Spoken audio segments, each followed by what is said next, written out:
अस्सलाम वालेकुम। Welcome back to the finance academy. उम्मीद करता हूँ सब लोग खैरियत से होंगे। सो आज का जो हमारा लेक्चर है वो एनुअल रिपोर्ट के ऊपर है कि इसको कैसे किस तरीके से रीड करते हैं, कैसे रीड करते हैं। सो इस टॉपिक के अंदर मैं ट्राई करूँगा कि मेरा जो लेक्चर है ऐसे डिलीवर किया जाए जो फाइनेंस और नॉन फाइनेंस बैकग्राउंड के जितने भी हमारे लोग हैं, व्यूवर्स हैं, उसको ईजीली समझ जाए। सो मान लीजिए कि आप एक बिजनेस कर रहे हैं अपने फ्रेंड के साथ, ठीक है। एक मैन्युफैक्चरिंग का बिजनेस है, ठीक है। आप कोई भी चीज़ जो है बॉटल की मैन्युफैक्चरिंग कर रहे हैं, ठीक है। और आप और आपका जो दोस्त है वो 50-50% के उसके अंदर पार्टनर है। और आप जो है हॉलीडेज़ के लिए चले जाते हैं पाकिस्तान से बाहर, ठीक है, 6 महीनों के लिए। और आप अपने बिजनेस का पूरा होल्ड जो अपने फ्रेंड्स को दे देते हैं, ठीक है। अब 6 महीने का जो पीरियड है आप रहते हैं बाहर, ठीक है। आप बिजनेस से जब आप जब हॉलीडे से वापसी आते हैं तो अपने दोस्त से पूछते हैं कि भाई मुझे बताओ कि बिजनेस के अंदर लास्ट 6 मंथ के अंदर क्या हुआ है। आपकी सेल्स कितनी हुई है, ठीक है। आपने एक्सपेंस क्या करे, ठीक है। आपके इसके अलावा आपने कितनी की परचेजिंग करी है, ठीक है। आप अपने क्रेडिटर्स से क्या मांगते हैं, आप अपने डेटर्स को आप डेटर से क्या क्या मांगते हैं, आप क्रेडिटर्स को आपको कितना देना है। जितनी भी इंफॉर्मेशन होती है आपका जो पार्टनर होता है वो लायबल होता है आपको प्रोवाइड करे। उसकी वजह ये होती है कि आप उस बिजनेस के अंदर 50% के पार्टनर हो। इसी तरीके से पाकिस्तान के अंदर जितनी भी पब्लिक लिस्टेड कंपनी होती हैं, ठीक है, वो अपनी एनुअल रिपोर्ट को पब्लिश करती हैं। उसके रीज़न ये होता है कि उनके जितने भी स्टेक होल्डर, शेयर होल्डर जो होते हैं, वो अपनी इंफॉर्मेशन उनके साथ शेयर करती हैं। ये पाकिस्तान का लॉ है, ठीक है। बहुत सी कंपनी अपने फिजिकल ईयर यानी कि जून के अंदर पब्लिश करती हैं, ठीक है। क्वार्टरली रिजल्ट अपने पब्लिश करे जाते हैं, यानी कि साल में 4 बार 4 क्वार्टर्स होते हैं तो 4 दफ़ा वो रिजल्ट होते हैं। और एक पांचवी दफ़ा जो फाइनल होती है वो एनुअल रिपोर्ट पब्लिश की जाती है। कंपनी बताती है कि हमने क्या कमाया, क्या खर्च किया, यानी कि कितना आया और कितना गया, ये सब चीज़ें बताती है। तो उम्मीद करता हूँ कि आज का जो मैंने समझाया आपको समझ आया होगा। और मैं एक real scenario packages limited company का, आप लोग देख सकते हैं कि मैंने एक डैशबोर्ड अपने लैपटॉप के ऊपर ओपन कर रखा है। तो इसके ऊपर एनालिसिस करेंगे कि क्या की पॉइंट्स, क्या की फैक्टर्स होते हैं। सबसे पहले जो जब भी हम जो एनुअल रिपोर्ट को एनालाइज करते हैं तो सबसे पहले देखते हैं कि कंपनी को ओवरव्यू करते हैं कि कंपनी बिजनेस क्या कर रही है। कंपनी को कोई डाइवर्सिफाइड बिजनेस है, ठीक है, सिर्फ मैन्युफैक्चरिंग कर रहे हैं, सर्विसेज इंडस्ट्रीज के अंदर है, जैसे बैंक है बहुत से सिर्फ सर्विसेज इंडस्ट्रीज के अंदर होते हैं, ठीक है। बहुत से लोग मैन्युफैक्चरिंग कर सकते हैं। तो आज के जो टॉपिक है मैंने पैकेजेस लिमिट से रिलेट करा है। रीज़न ये है कि वो मैन्युफैक्चरिंग भी है, सर्विसेज भी है, इसके अलावा उनके रियल एस्टेट से एक डाइवर्सिफाइज बिजनेस, यानी कि रिलेटेड भी अनरिलेटेड भी, मैन्युफैक्चरिंग भी है, एडिबल प्रोडक्ट्स भी है, सर्विसेज भी प्रोवाइड कर रहे हैं। तो एक अच्छी हो जाएगी आप लोगों की इससे अंडरस्टैंडिंग। तो सबसे पहले कंपनी का ओवरव्यू, चेयरमैन, बिजनेस मॉडल क्या है, इंडस्ट्री मार्केट क्या है, फाइनेंशियल परफॉर्मेंस, ये सब चीज़ें जो है आप लोग देखते हैं, ठीक है। तो सबसे पहले जो है मैंने उनकी रिपोर्ट डाउनलोड करी हुई है, ये 163 पेज की जो है इन्होंने अपनी एनुअल रिपोर्ट पब्लिश करी है। इसको डाउनलोड कैसे करेंगे मैं आपको बता दूं। पाकिस्तान PSX में आए हम लोग, ठीक है। यहाँ पे डेटा पोर्टल पे गए, डेटा पोर्टल पे जाने के बाद हम लोग यहाँ पे पैकेजेस लिमिट, ठीक है। तो आगे पैकेजेस लिमिट में आ गए हम लोग रिपोर्ट में। और दिस इज क्वार्टरली इन्होंने रिजल्ट करे पब्लिश्ड अभी 2025 की फाइनल रिपोर्ट नहीं आए। So we open this one, ठीक है। इसको डाउनलोड कर लेते हैं, इसको बंद कर देते हैं जहाँ पर डाउनलोड हुई है। हम इसको ओपन कर लेते हैं। सॉरी, इंटरनेट स्लो है तो डाउनलोडिंग में थोड़ा सा टाइम है, ठीक है। So open thing something, so it's open, ठीक है। अच्छा, सबसे पहले मैंने आपसे कहा था कि इसके अंदर सबसे पहले कंपनी का ओवरव्यू देख लेते हैं और चेयरमैन मैसेज को, ठीक है। ये इन्होंने 163 पेज की जो रिपोर्ट पब्लिश करी है, ठीक है। अब 163 पेज की रिपोर्ट पब्लिश करी है तो किसी के पास इतना टाइम नहीं होता कि 163 पेज यानी कि 163 पेज को जो रीड करे। तो मैं आपको की पॉइंट बताऊंगा कि इसके अंदर आपको रीड करना है क्या, ठीक है। ताकि मेन चीज़ों पे हम लोग फोकस करें। सबसे पहली चीज़ कंपनी का ओवरव्यू और चेयरमैन का मैसेज के ऊपर आ जाता है। ठीक है, ये आ गए। ये मैंने पहले बताया कि सीईओ मैसेजेस वगैरह, company informations about us, media aviation और कोड ऑफ कंडक्ट्स वगैरह सब चीज़ें तो वन बाय वन जो है हम चीज़ों को कवर करते हैं। सीईओ के मैसेज की बात करें तो कंपनी के जो करंट सीईओ वो सैयद हैदर अली साहब हैं। कंपनी के करंट सीईओ का जो मैसेज है कंपनी की जानिब से, this is 2025 has been a year of resilience, transformation and progress for the packages group, and amid the dynamic market condition we remain steadfast in our commitment and excellence। उन्होंने बताया innovation के लिहाज से long term partnership, stakeholders को किस तरीके से value और स्ट्रेटेजिक एक्सपेंशंस के ऊपर उन्होंने बात करी है, ऑपरेशनल एफिशिएंसी और सब चीज़ों के ऊपर उन्होंने बताया। सस्टेनेबिलिटीज़ के ऊपर इन्होंने यहाँ पे बात करी है, ESG एनवायरमेंटल सोशल गवर्नेंस के ऊपर इन्होंने बात करी है। ठीक है, उसके अलावा we have cultivated the culture that we innovation, यानी कि आप समझ सकते हैं कि इनका जो मैसेज है वो एक पॉजिटिव वे के अंदर है। उनकी जो ट्यून है, लिखने का जो अंदाज है वो बिल्कुल पॉजिटिव वे के अंदर है। ठीक है, इसके अलावा इन्होंने बताया I extend my head feel to gratitude our employees और customer partners share holder for their continued trust and support. तो इन्होंने जितने भी इंटरनल एक्सटर्नल स्टेक होल्डर्स है उनको भी जो है लिंक करा अपने मैसेज के अंदर और बेस्ट विशेस उन्होंने अपनी शेयर्स करी। ठीक है, उसके बाद आगे हम लोग चलते हैं क्योंकि ये बहुत ज़्यादा जो है चीज़ें हमारी बहुत टाइम लेगा, तो मैं कोशिश कर रहा हूँ कि मैं जो की पॉइंट्स है वो आपको बताऊँ। ठीक है, अब चेयरमैन के मैसेज कंपनी प्रोफाइल के ऊपर हम लोग बात करेंगे। ठीक है, कंपनी प्रोफाइल के अंदर मेन चीज़ें जो देखने की होती हैं किसी भी किसी भी कंपनी के अंदर आप इन्वेस्ट करने जा रहे हैं, उसकी इक्विटी रिसर्च एनालिस्ट के तौर पे बात कर रहे हैं, तो बहुत सी चीज़ें आपकी जो होती हैं फिंगर टिप्स के ऊपर होती हैं। सबसे पहले बोर्ड ऑफ डायरेक्टर्स कौन होते हैं? जो कंपनी को रन करने होते हैं। ठीक है, एक होते नॉन एग्जीक्यूटिव डायरेक्टर्स आ गए, डिपेंडेंट आ गए, इंडिपेंडेंट डायरेक्टर्स। इंडिपेंडेंट डायरेक्टर्स ज़रूरी होते हैं। किसी भी कंपनी को एनालाइज कर रहे हैं तो उसके अंदर देखें कि उसके अंदर इंडिपेंडेंट डायरेक्टर्स कौन सी, यानी कि आपकी नॉन फैमिली से जो बिलोंग करता हो, फैमिली के इंटरनल पर्सन ना हो, बाहर के लोग। ठीक है, तो यहाँ पे सबसे पहले मिस्टर हसन अस्करी साहब जो है इंडिपेंडेंट डायरेक्टर हैं। ठीक है, इसके अलावा हमारे उसामा खालिद वही साहब जो है वो भी इंडिपेंडेंट डायरेक्टर है, और सबा कमल साहिबा जो है मिस सबा कमल साहिबा जो है वो भी इंडिपेंडेंट डायरेक्टर है। कंपनी के जो current chairman non executive director हैं वो तौफीक हबीब चुनाव साहब हैं। ठीक है, इसके अलावा मेन चीज़ कंपनी के ऑडिटर कौन है? ऑडिटर ऐसे तो नहीं है कि कंपनी के जो ऑडिटर होते हैं वो बहुत ज़्यादा इम्पोर्टेंट होते हैं। उसकी वजह ये है कि अच्छा ठीक है, उनकी बहुत ज़्यादा वर्थ होती है। अच्छा, इनके जो ऑडिटर है वो A Ferguson and company chartered accountant renowned company है। ठीक है, पाकिस्तान के अंदर मानी जाती है, इंटरनेशनली भी रिकग्नाइज है, टॉप बिग फोर के अंदर आती है और टॉप बिग वन ही कंसिडर की जाती है। इसके अलावा पैकरा यानी कि पाकिस्तान क्रेडिट रेटिंग एजेंसी ने इनको जो रेट करा है लॉन्ग टर्म के लिए कि इनके फाइनेंशियल्स को रिव्यू करते हुए AA+ के ऊपर इनको रेट करा है और शॉर्ट टर्म में A1। अच्छा, क्रेडिट रेटिंग पैकरा की क्या मैं बात कर रहा हूँ, जितने भी हमारे बोरोवर्स होते हैं, ठीक है, बैंकिंग होते हैं, जब कंपनी बैंक के बाद लोन लेने जाती है तो बैंक उससे पूछता है कि भाई आप अपनी क्रेडिट रेटिंग रिपोर्ट हमसे शेयर करें कि आपके फाइनेंशियल्स जो है Pakistan credit rating agency review करती है, उसके बाद आपको एक रेटिंग देती है AA+ जैसे दी हुई है पैकेजेस लिमिटेड को और लॉन्ग टर्म फाइनेंसिंग के अंदर, यानी कि बैंक से अगर ये लोग लॉन्ग टर्म फाइनेंसिंग करने जाते हैं तो बैंक इसके ऊपर रिलाई कर सकता है। शॉर्ट टर्म जाते हैं तो शॉर्ट टर्म में भी रिलाई कर सकते हैं, तो कंपनी जो है कैपेबल है कि हमारे जितने भी हमसे जितनी भी बोरोइंग करेगी वो रिटर्न कर देगी। ऐसा नहीं होगा कि इन फ्यूचर के अंदर कंपनी बैंक करप्ट हो जाए और बैंक्स वालों को भी पैसा डूब जाए, तो ऐसा नहीं है। ठीक है, ऑडिटर इनके अच्छे हैं, लीगल एडवाइज़र वगैरह।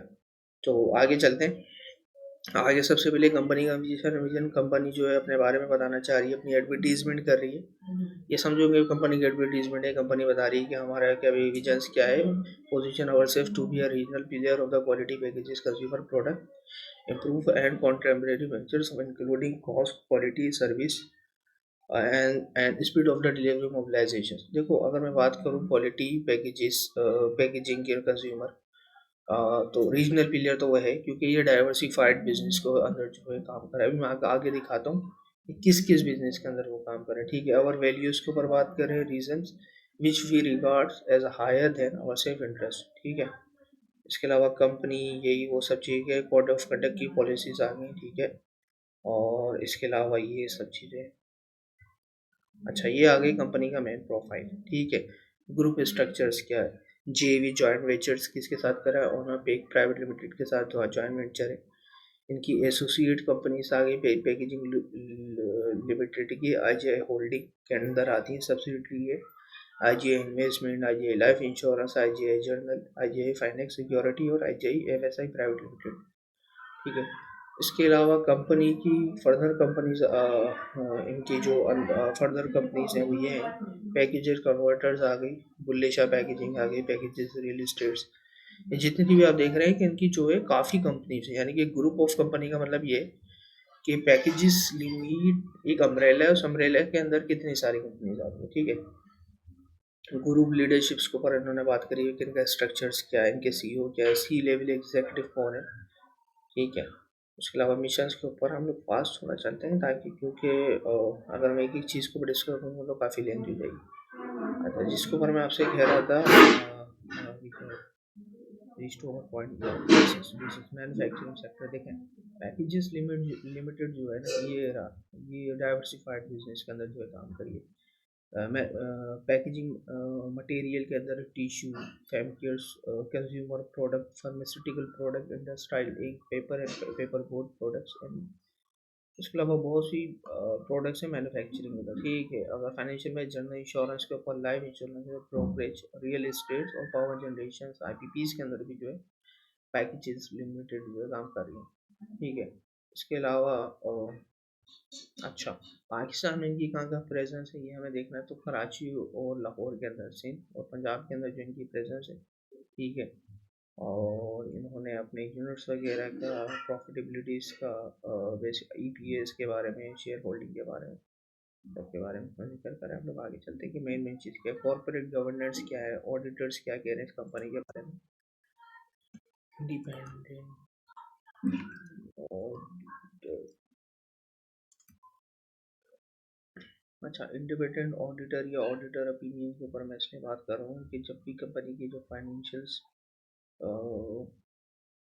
तो वो रीड करते हैं, फाइनेंशियल स्टेटमेंट को एनालाइज किया जाता है ऑडिटर के बाद, तो ऑडिटर अपनी ओपिनियन देता है कि स्टेटमेंट इनके अनक्वालिफाइड है, क्वालिफाइड है, मॉडिफाइड है या अनमॉडिफाइड है। यानी इंटरचेंजेबली जो मैं यूज़ कर रहा हूँ, वैसे क्वालिफाइड ही होता है।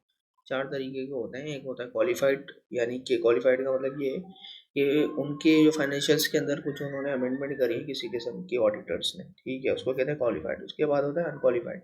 अनक्वालिफाइड का मतलब ये है कि कंपनी की जो फाइनेंशियल बिल्कुल ट्रांसपेरेंट है, उसके अंदर किसी भी किस्म की मतलब घुमाने की नहीं, कोई बात नहीं करी, यानी कि किसी किस्म का जो है रेड फ्लैग उसके अंदर नहीं है। उसके बाद थर्ड होता है एक फोर्थ भी होता है, थर्ड मुझे याद नहीं आ रहा अभी, फोर्थ होता है डिस्क्लेमर ऑफ ओपिनियन, जिसके अंदर ऑडिटर जो है अपनी कुछ भी ओपिनियन देता है, यानी कि सफिशिएंट डॉक्यूमेंट नहीं होता जिसके ऊपर जो है अपने वो ओपिनियन बना सके, ठीक है। उसके बाद ऑडिटर्स के ऊपर चलते हैं, ऑडिटर ओपिनियन।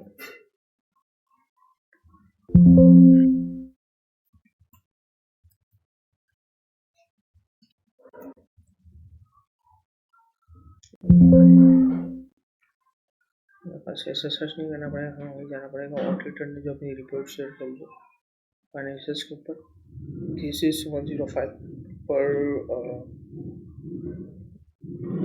105। अच्छा, कंपनी के आ गई इंडिपेंडेंट ऑडिटर इसमें होता है। इंडिपेंडेंट ऑडिटर ने क्या, review of the report, the statement of the compliance content listed companies code of corporate governance regulation, corporate governance से काफ़ी ज़रूरी है, मैंने बताया। जब भी किसी कंपनी को एनुअल रिपोर्ट को एनालाइज कर रहे हो, ठीक है, इंडिपेंडेंट ऑडिटर ए फर्गूसन जो रिव्यू करा, उसके बाद उन्होंने अपने ओपिनियन दिया कि we have review the enclose the statement of compliance listed company of code of conduct के ऊपर इन्होंने जो अपने रिव्यू दिए, ठीक है। उसके अलावा चीज़ आ गई है, ठीक है। उसके अलावा एक और भी होगा जो मैं आपको दिखाना चाहता हूँ। कंसोलिडेटेड आ गया।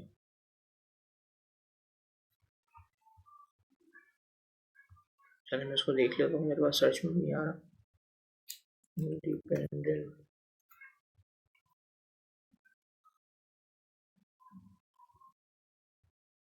इंडिपेंडेंट मुझे मिल नहीं रहा। कोशिश करता हूँ ताकि मिल जाए, ताकि आपकी अंडरस्टैंडिंग जो है अच्छी हो जाएगी। वो काफ़ी की पॉइंट होता है जब भी आप एनालाइज करने जाते हैं ना किसी भी कंपनी को, तो ऑडिटर जो अपने रिमार्क्स देता है वो बहुत ही ज़्यादा क्रूशल होता है, इंपॉर्टेंट होता है। जब भी इस कंपनी के अंदर इन्वेस्टमेंट करें कि ऑडिटर क्या दे, क्या मतलब उस कंपनी के बारे में करें। खैर हम लोग जो है फिलहाल में फाइनेंशियल पोजीशंस के ऊपर बात कर रहे थे कि इनकी 6 years एट अ ग्लेंस इनकी बैलेंस शीट है, ठीक है। Fix assets in a million 3,386 million जो है उनके फिक्स एसेट्स की करों से, यानी कि और इनका जो नेट ब्लॉक है फिक्स एसेट यानी कि after the accumulated of depreciation 2,525, ठीक है। और कंपनी ने जो फाइनेंसिंग करी हुई एडवांसेस वगैरह ये सब this is mention all the things, आप जो है इसको आसानी से देख सकते हैं। लिक्विडिटी रेशियो जो है, करंट रेशियो जो है 1.10 which is consider good. Quick ratio भी ठीक है। और डेट टू इक्विटी रेशियो की बात करें तो थोड़े ज़्यादा है, ठीक है। Return on equity normal consider होते हैं। बेसिक ईपीएस की बात करें तो 20 रुपीज़ है, ठीक है। Diluted division and fully diluted कर दिया। इसके अलावा अर्निंग पर शेयर 28 रुपये थे, 28.8 जो है अर्निंग पर शेयर थी उसका। ऑलमोस्ट जो है इन्होंने तकरीबन 70% जो है इन्होंने जो है डिविडेंड जो पे आउट करा है, ठीक है। अच्छा, इसके अलावा इन्होंने वर्टिकल और हॉरिजॉन्टल एनालिसिस करे हैं, कंपनी के बारे में बात कर रहे हैं। अनकंसोलिडेटेड फाइनेंशियल स्टेटमेंट आ गए, ये आ गई जिस चीज़ का मतलब। अच्छा, ऑडिटर ने जो ओपिनियन दिया है कि unconsolidated financial statement we have audited the next unconsolidated financial statement of Packages Limited the company we have appraised the unconsolidated financial statement position at December 31st, ठीक है। In our opinion, yeah, this in our opinion to the best of the information according to the explanation given us, the unconsolidated statement of financial position and unconsolidated statement of profit and or loss, uh, and the unconsolidated statement cash flow together with not forming thereof conform with the accounting reporting standard applicable in Pakistan given information required by the, मतलब ये okay okay के sign दे रहा है, कोई ऐसी चीज़ नहीं है। अच्छा, basic opinion we have conducted our audit according to international standard auditing IAS applicable. और इसके ऊपर भी इन्होंने कहा है this is we are independent of the company accordance with the international ethics standard board of accountant code of ethics for professional accountant and adopted by the Institute of Chartered Accountant. We have fulfilled our other ethical responsibility according to the accordance with the code. We believe that the audit evidence has the obtained sufficient appropriate to provide a basis for the opinion. अच्छा, इन्होंने की findings के ऊपर बात करी कि audit parameters के ऊपर assistive on the variable amount of investment subsidies के ऊपर हमने बात करी। Consider management proceed for identify the existing parameter acid respect to the company investment.